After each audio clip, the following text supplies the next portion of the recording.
mendelspod.com, advancing life science research, connecting people and ideas. I'm very happy to welcome Hank Greely to the program today.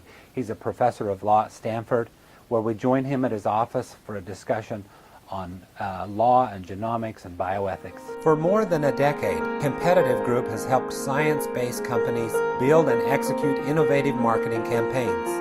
They love science, they love marketing, they love the idea of combining the two to make great things happen for your marketing communications.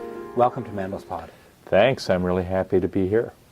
So, I was just talking with you and said you consider yourself a bioethicist because you've written a lot on bioethics, and you were a bit hesitant.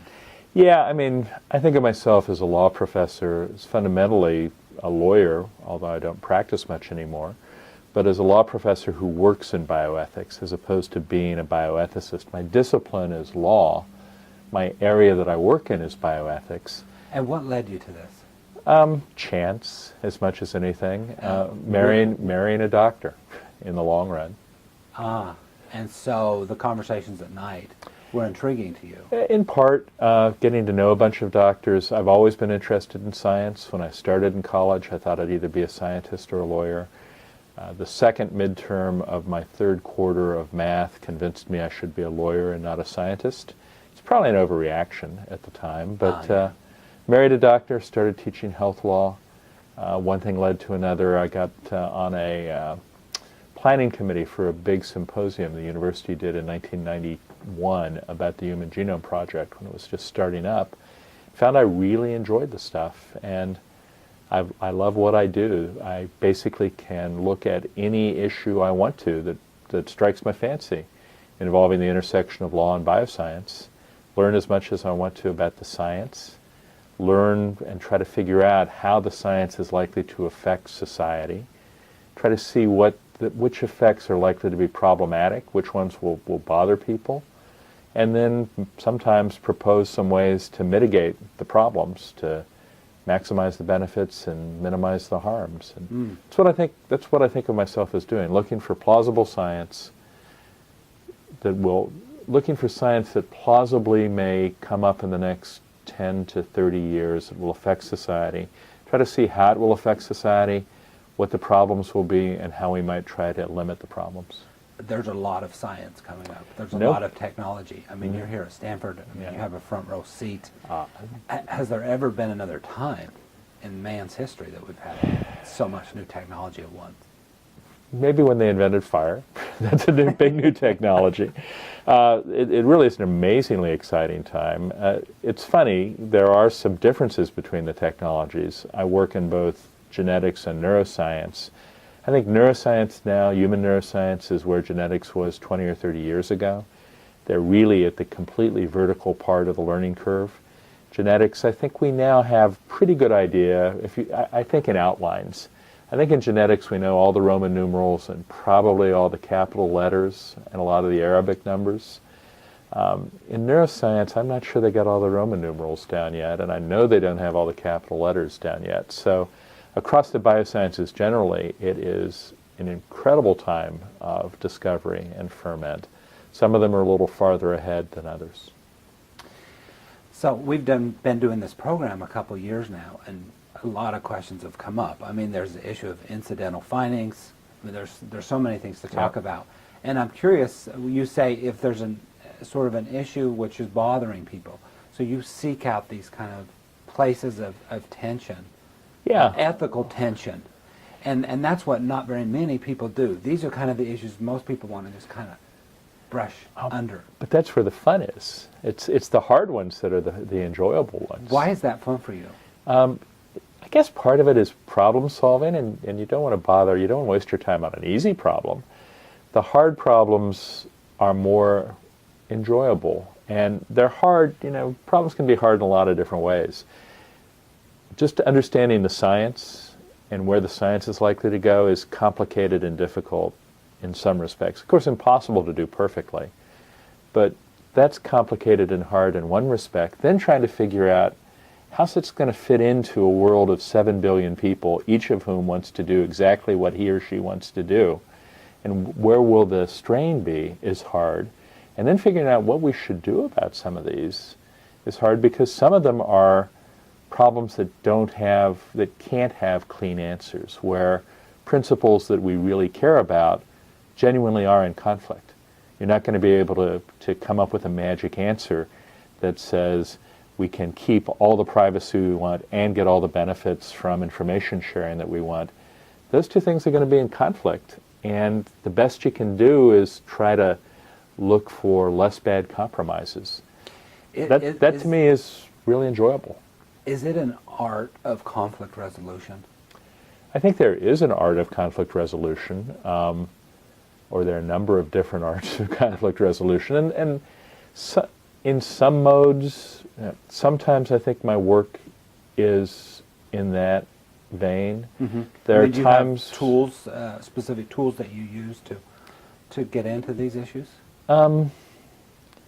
Sometimes, so things like, tools is an interesting term. We think about physical things, but they're conceptual tools too. The law is a conceptual tool. The statutes and the analysis to try to figure out what will the law make about this, what will the law make of this, is one way to try to get a sense of how will this affect society. So knowing something about the statutes, knowing about the Americans with Disabilities Act, knowing about GINA, the Genetic Information Non-Discrimination Act, those in ways are some of the tools that are used.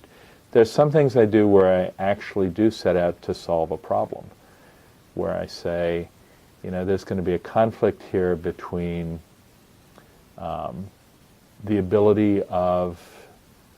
between our requirement that research subjects give their informed consent and the possibilities for great research that are opening up because of electronic medical records and widespread sequencing, and the difficulty of actually getting true consent from everyone. Well, that's a problem. And I view that as a problem where I want to try to find a compromise solution that can't perfectly capture either side's wishes, but can be a livable resolution. So that's success for you. You hunt out these problems, and success would be the least bad compromises. And how do you know when it's the least bad compromise? You never really know. That's one of the, I'm a big... But you probably hear back from... Yeah, I'm a big sports fan, and one of the things I love about sports is there's a score. And you know who's won and who's lost at the end. Yeah. And in most of life, we don't have that. And, I think most of what I write, I hope that my research assistant has read it, because they're supposed to. But whether anybody else reads it or not, you throw your writing out into a black hole, and every once in a while you hope a few photons leak back that shows that somebody paid attention to it. Some things I've done, I get feedback on, some I don't. But I think the other thing, my satisfaction comes at a couple of levels. One is actually trying to help the world, to try to solve problems, and that's really satisfying when you think you've contributed to it. But most of the time, you don't really think you've contributed much to it, and you're never sure whether you have or not. But there's a craft joy, too, just dealing with a problem, thinking it through, coming out with something that feels right to you and expressing it well. It's like baking a good loaf of bread or making a good meal. There's a craft joy in grappling with a problem, resolving it to your satisfaction, and then expressing that in a way you think is clear. And that keeps me going a lot. But you have had signs of success. I mean, I've seen you speaking at the Presidential Commission for the privacy issues around genomics, and you're widely quoted around... I have been fortunate enough that some of what I've done, people have noticed. Whether that's actually made the world in any even trivial way a better place or not, who knows? But you do what you can and hope that it works out. I was really happy to see that you were speaking at the recent Burrell Personalized Medicine Conference. His conferences have been pretty business investor focused. And what did you make of that? I was really intrigued by the invitation. It came kind of late, so I sort of think that maybe they had the speaker drop and they needed to fill a spot. But I'd heard of them, and of course I've seen some of the publications they put out, and it was local, so I didn't have to get on an airplane. So I said, sure. I was really intrigued to have an opportunity to get a sense for what those were like, and I thought I had some useful things that I could tell that audience. By the way, what makes you think you can speak at a conference without slides? Experience. You know, we tease people a lot because of their boring slides and their Right. boring presentations, and you have such a lively. But you know, I also have an unfair advantage. I don't have any data to present. Yeah. To a lawyer, data is the plural of anecdote, right? We tell stories. We don't actually have to show data. If I had to say, so imagine a pie chart and a chunk about like this, or Right. a graph that looks like that. For that, you really do need slides. But I do think lots of people overuse them. They use them as a crutch. If I see somebody's outline on a slide, I will read the outline and then go back to checking my phone, because I don't need to listen to them. I want people to listen to me, not to look at the board. Plus, I'm lazy and I've never really learned how to do PowerPoint well. Oh, I don't know. That's a secret. You can't. So let's jump into some meat and potatoes. Sure. We mentioned informed consent. Yeah. Do you feel like we've achieved some good results in this? There's been quite a bit on this. Yeah, I think we're still evolving there. And I think actually the conflicts are going to get worse. First, even the staunchest advocates for patients and subjects have to admit to themselves that really true informed consent is almost impossible. To make sure that the person you're talking to really understands what he or she is getting into and really wants to do it, that's very hard. But some kind of consent is conceivable. I think, though, we're soon going to reach a stage where we've got widespread use of electronic medical records. For most of the last 25 years, people have been saying the electronic medical record is 5 years in the future. They said that in 1985, they said that in 1995, they said that in 2005. Well, that's actually here, at least for a lot of big medical systems. The independent doc, the solo practitioner, less so, but the Kaisers of the world and the Veterans Administration and the Palo Alto medical clinics, they've got EMRs. You add to that sequence data, which I think we are going to increasingly see over the next decade in clinical use, and hence in or attached to or linked to patient records. Mm-hmm. And it becomes really exciting to think that you could look through, say, 3 million electronic medical records on Kaiser patients in Northern California and try to correlate sequence data with the clinical medical record. But getting informed consent from 3 million people to do that is going to be, as a practical matter, impossible. So what can we do that gives those people some control, but also makes that, I think, genuinely treasure trove of data, treasure not just for companies, but treasure for human health and relief of human suffering, available for research? That's going to be a real challenge. And I don't think we're there yet. I don't think we've got consensus on what should be done.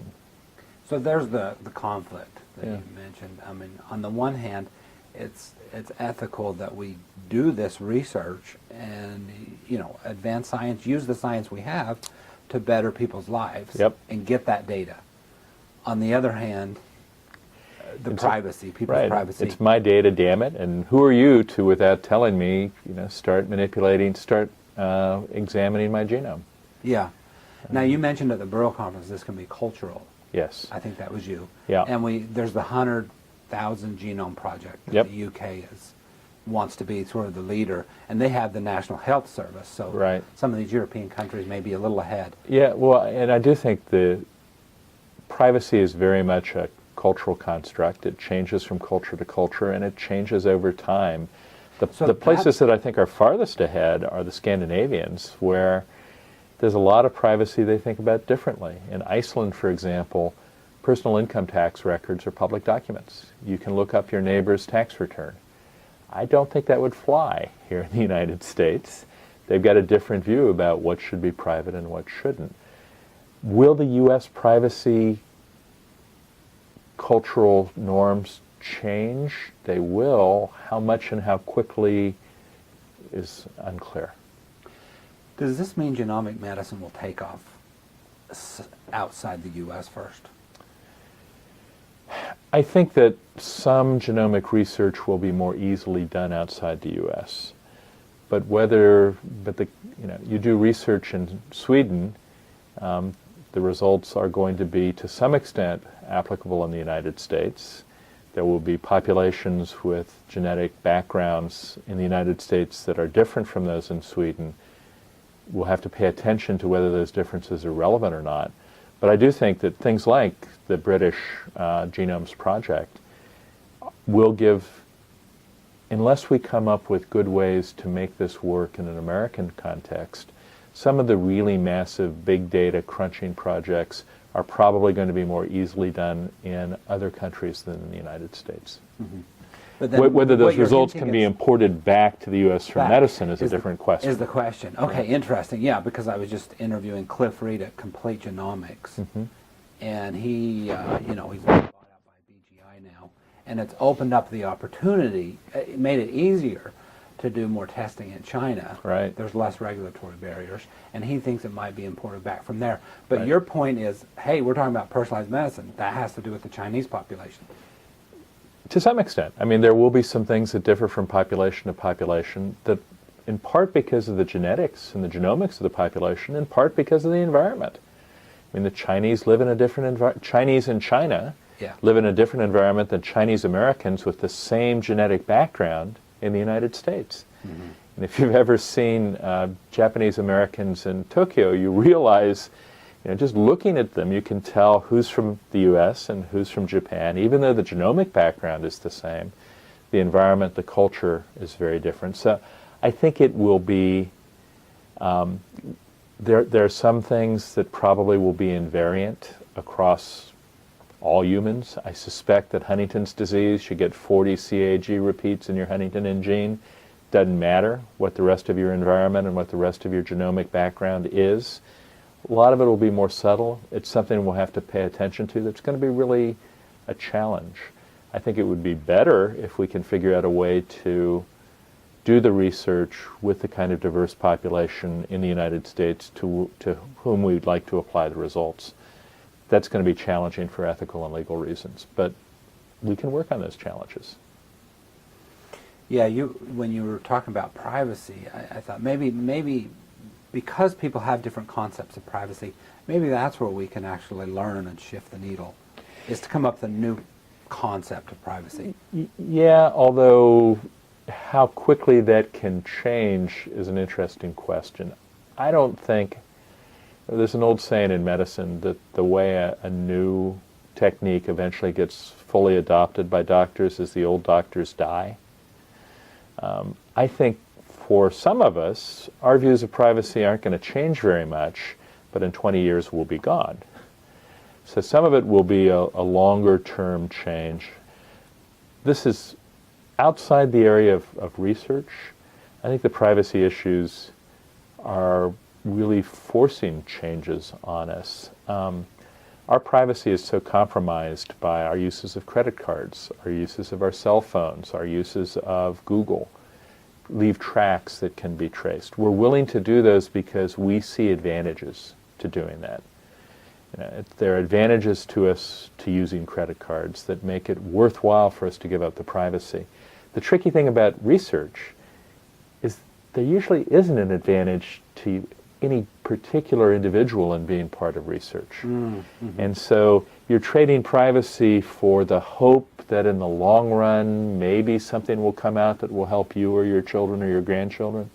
Whereas if you use a fast track to get over the bridges in the Bay Area, you're trading some privacy with that fast track in order to get through traffic faster and get through the bridge faster. There's a more immediate trade-off. And that, I think, makes the research side of the privacy issues a little different from the broader social issues of disappearing privacy. So maybe when whole genome clinic sequencing is used more in the clinic, in real life situations, it might speed that up. I think it'll certainly, so when whole genome sequencing becomes clinically useful, Yeah. and people can see that, hey, this advantage. can improve my health, that'll make them more likely to get sequenced. Whether that'll make them more likely to be willing to use that information, their sequence data, for research is a somewhat different question.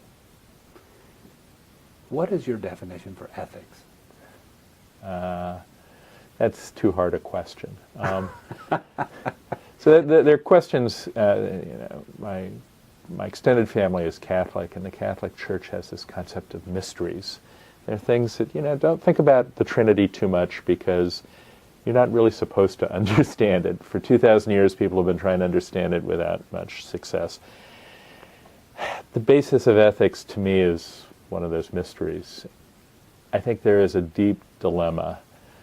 Part of me wants to say that ethics are a culturally arising phenomenon that vary from culture to culture. Cultural relativism, the ethics of the United States today are different from those of China, and are different from those of the United States 150 years ago, or think about our lifetimes. Think about the ways we've changed how we treat women and African Americans and gays just in the last 50 or 60 years. We've seen ethics change. On the other hand, I can't be fully comfortable with that, because if you get a really deeply brutish and nasty culture like Germany in the 30s and 40s, one might be able to say, well, Nazism was an appropriate reflection of that culture, but that can't be right. You can't go with the cultural relativism or say that we're always progressing. Right. Because sometimes we don't. And my problem with going with a more basic, fundamental view, one way of looking at this is, are there universal fundamental human rights? I'd like to say yes, because that gets me away from the cultural relativism. You mean outside of political rights? Right. Are there, and in a sense, are there ethical norms? You can think of human rights and ethical norms as being very similar sorts of things. I'd like to say yes, that there are some fundamental things that are always right or always wrong. My problem, though, is if I say yes to that, what are the norms? Where do they come from? How do we know that something really is a fundamental norm or not? And I don't have good answers to that.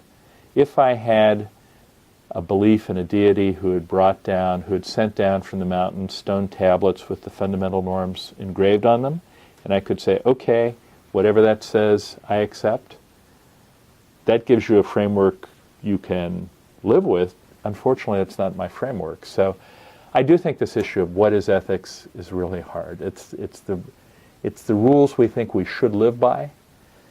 Do they come from our culture? Well, yeah, they're different from culture to culture. Is there something deeper that should go across all cultures, some normative sense? I'd like to think so. I have difficulty figuring out how that works. So for me, another one of these is free will. Do I have free will? I can't figure out how I have free will, but it feels like I have free will. So I put it up on the shelf, and I say, this is a mystery. It's above my pay grade. People have been worrying about it. Smarter people than me have been worrying about it for a long time and haven't solved it.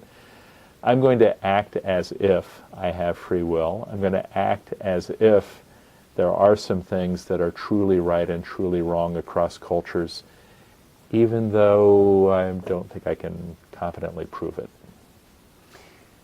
You've written quite a bit on prenatal diagnostics. Yeah. This is another kind of thorny place. Yeah. In fact, I saw a headline, I don't know if it was on one of your papers or one of the articles you were quoted in yesterday, that said something like, prenatal screening has become easier, but the issues around abortion much more difficult. Yeah. Right? And what I would do is just ask you, what's your thoughts on eugenics? Great question. Part of it, the law professor in me would really like to say, well, what do you mean by eugenics? And throw the question back at you. But because I think that actually is really important. If you think the bad thing of eugenics is somebody selecting traits for the next generation, that's one thing. If you think the bad thing of eugenics is the government forcing people to make certain choices, that's a different thing. If you think the bad thing of eugenics is sterilizing or murdering people so they can't have kids, that's still a third meaning for eugenics. I think we're all in agreement that that last category, forcible sterilization, murder in order to prevent procreation, is a bad thing.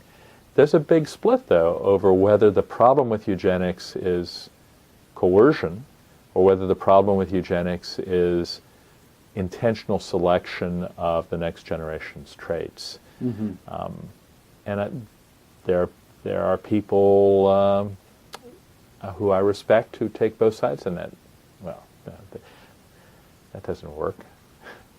There are people I respect who take each side of that argument.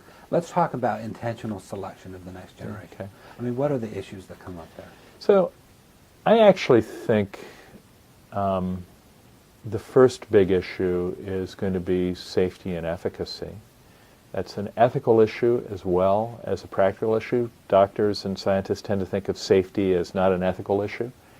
But whether something's safe or not is fundamentally a question of, is it ethical to do this with our knowledge about how unsafe it is or how safe it is? And in the long run, things like genetic selection, how good are we at knowing what we're selecting and what we're selecting out, what the long-term consequences may be? And depending on what techniques you're using, what the long-term consequences of, say, using IVF are, or the long-term consequences of making gametes from induced pluripotent stem cells. The safety issues are a big set of issues. So we can just look at the safety first. I think safety first is a good motto. But then there are other issues as well. There are questions about fairness. I think these are very deep questions. What if the techniques are available to some people but not everybody? What if the techniques are available to everybody but some people choose not to use them? Does that affect how we think of those people or how we think of their children or their descendants? What if different ethnic groups or different cultural groups are more or less likely to use them? What if in the future all the children born in the U.S. with Down syndrome are born to, say, Hispanic Catholics? Because for cultural and religious reasons they're less likely to use a system that everybody else. What are the implications and the tensions that are caused by that? What about even if we made it available to everyone in the U.S., the Central African Republic is not going to get it anytime soon, or Paraguay or Laos. On a global scale, there will be access issues. What do you say to somebody who's been born or has children born with genetic diseases? If in the future there will be far fewer people born with that disease, well, on the one hand, that means less human suffering. That's a good thing. But it also means they have no company, they have no... It's some kind of discrimination. There's less political support for research on their disease, there's less social support for them, and fundamentally, I was on a panel once with a young woman with a genetic disease called spinal muscular atrophy, which had left her confined to a wheelchair. It varies pretty dramatically in severity, and it may end up shortening her lifespan, although that's not clear. And when we were talking about genetic selection, she said to me, well, basically you're saying I should never have been born. Now, I don't think that's what I was saying exactly, but I can see how it would feel that way. We all have difficulties in our lives and backgrounds, and we would be different people if we hadn't faced those. In some cases, we would be happier and more successful people. In other cases, overcoming a disability is actually a really good thing in the long run. There is some sense of judgment. It's not exactly discrimination, but that's a harsh... When she said that to me, I was really taken aback, and I don't know how to reassure her.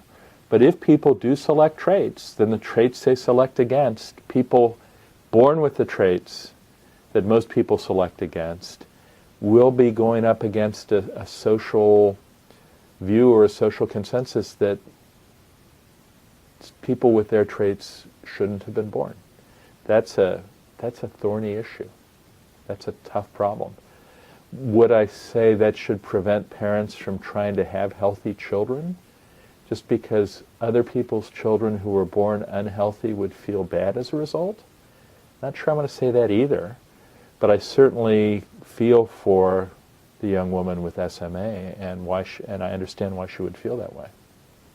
How to regulate genetic testing is going to be a real challenge. Mm-hmm. I'm very sympathetic to the FDA's desire to do some regulation because you see quackery out there. You see people who are offering stuff that is just completely bozo. And there are people who rely on that to their detriment in ways that are general. The FDA is set up to try to prevent that. It was set up to try to prevent patent medicine quackery.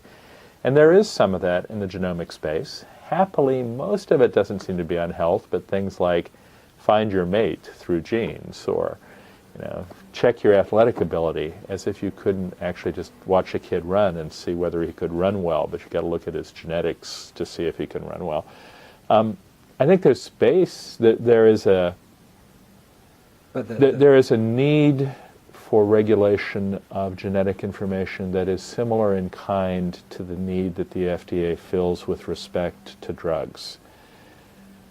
But it's going to be a lot harder to do, both because the variations are more complex, the numbers of people with any particular set of variations will be lower, doing the science will be harder, and then, in addition, you're really trying to regulate information rather than regulate an actual physical product, and that adds another layer of complexity.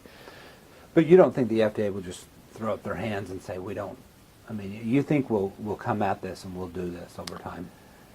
I don't know. A year ago, I would have agreed with you. I would have said the FDA is going to keep at it and we'll come up with some kind of proposed regulation which Congress might or might not try to slap down. This long delay in what everyone thinks is a draft regulation sitting someplace in the administration has caused me to wonder whether the FDA will actually have the political support or the political will to push on with this. I hope it does, at least to some extent. I think that carefully drawn regulation can be real helpful here.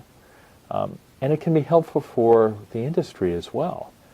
I mean, one of the advantages for pharma is they're not the patent medicine industry. They've got the seal of approval from the FDA that their drugs work. This is an advantage in terms of consumer confidence and physician confidence. It's also, in a different way, kind of an advantage to them in a business sense, in that it's expensive to deal with the FDA, which makes it harder for new people to enter into their market. Mm-hmm. If business and regulation has a symbiotic relationship. Yes, it's a very... regulation enables the business to actually bloom. Yes. It can restrict it in ways. It can help it in ways. And I actually think the best analogy is they're a couple of dancers. You can dance by yourself, but there's a lot of dancing you really can't do by yourself. Fred needed Ginger. Ginger needed Fred. And yet, it is a dance in that one side will make a new step and the other side will have to react to it. And it's a really close and complicated relationship with the potential for mutual benefits, but also the potential for stepping on each other's feet from time to time. Thank you very much. Oh, my pleasure. I really enjoyed this. I hope we get to do it again.